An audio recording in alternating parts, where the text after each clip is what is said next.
Bueno, ahora vamos a continuar sobre lo que es los sentimientos de las víctimas, donde el abuso sexual infantil provoca ciertos sentimientos que estos van a ser los que eh, atormentan a la víctima, ¿sí?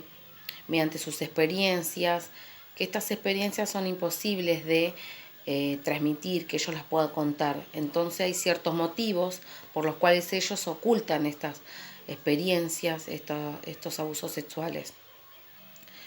Y ellos ocultan eso que están atravesando.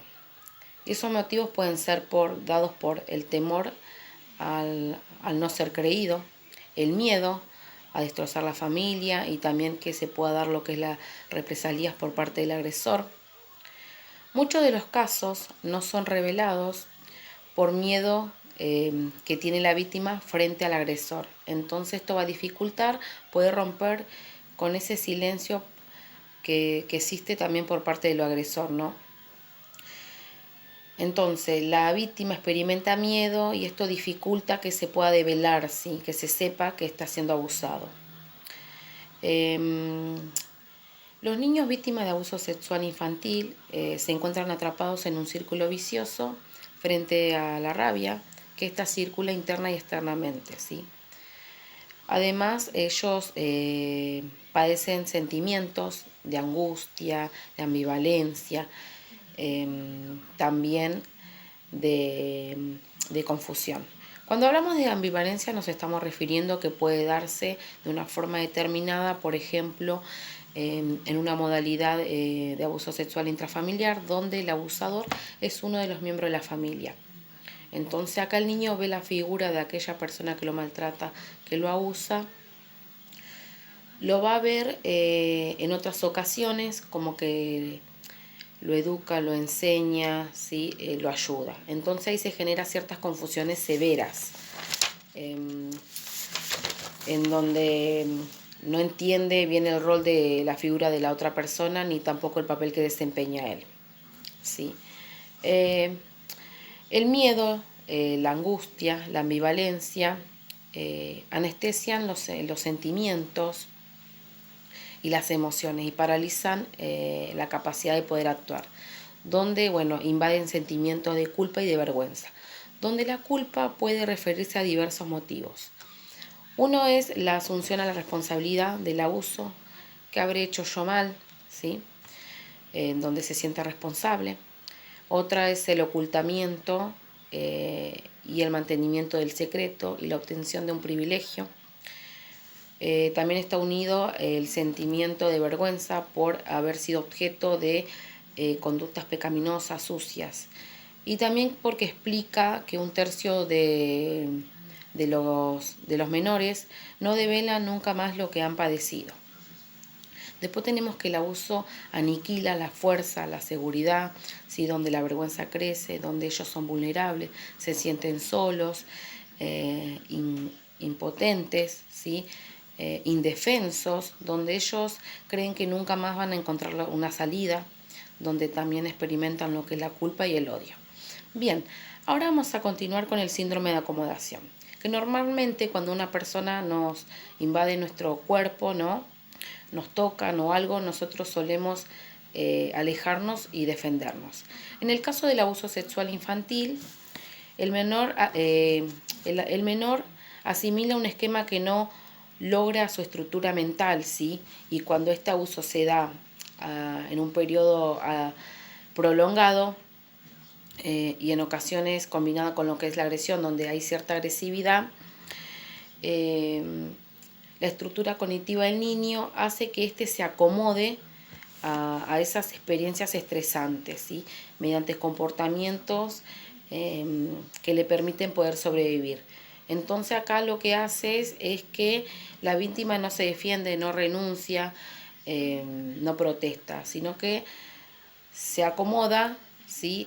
A esas situaciones traumáticas.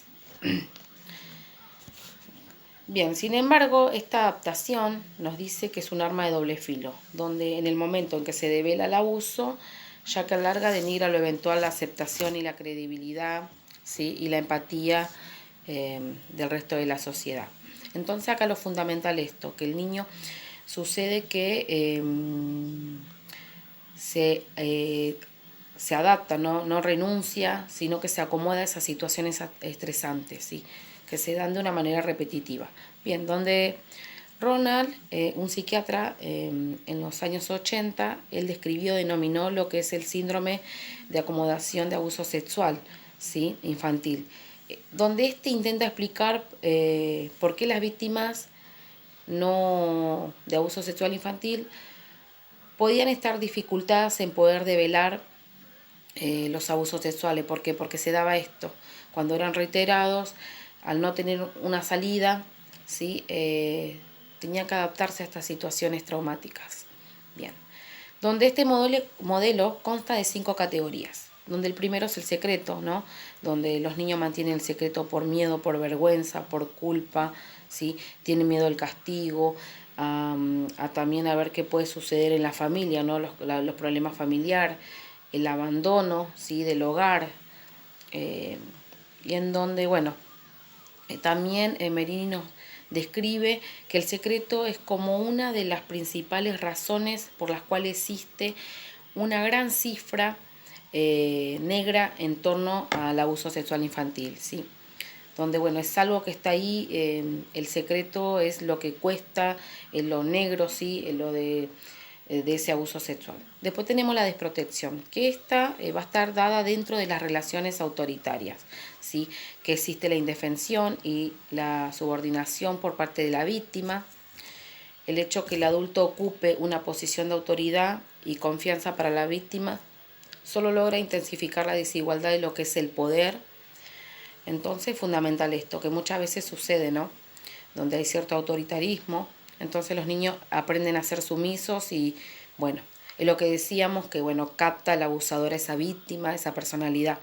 Y también puede suceder porque el abusador lo puede dominar, si con respecto se maneja el poder. Donde no hay mayor desprotección que la de ser abusado por personas en la cual se espera que nos protejan, si nos habla un autor. Es fundamental, muchas veces sucede, ¿no? Que las personas que esperamos que las que van a proteger al niño, que es la familia, resulta que son abusadores.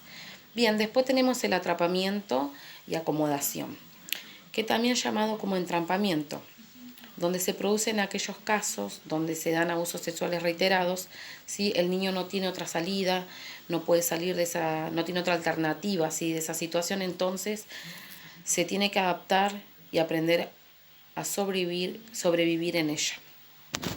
Después tenemos la revelación tardía, conflictiva y poco consecuente, que es muy difícil que los niños hablen y puede suceder que también muchas veces cuando hablen no le crean porque resulta que el abusador es un familiar. La revelación es una consecuencia, es un conflicto.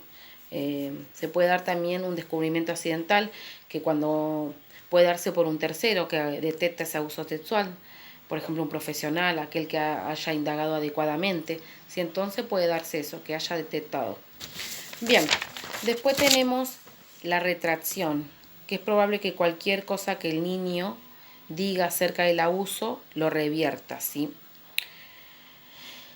Acá puede suceder lo que el abusador le dijo al menor para mantener el secreto, parece cumplirse ahora, ya que no se le cree incluso en ocasiones, se lo intenta callar en aquí donde nos dice que comienza la etapa de retracción, ¿sí? Donde acá lo revierte todo lo que se dice el niño, porque puede ser que acá utilizó la manipulación el abusador.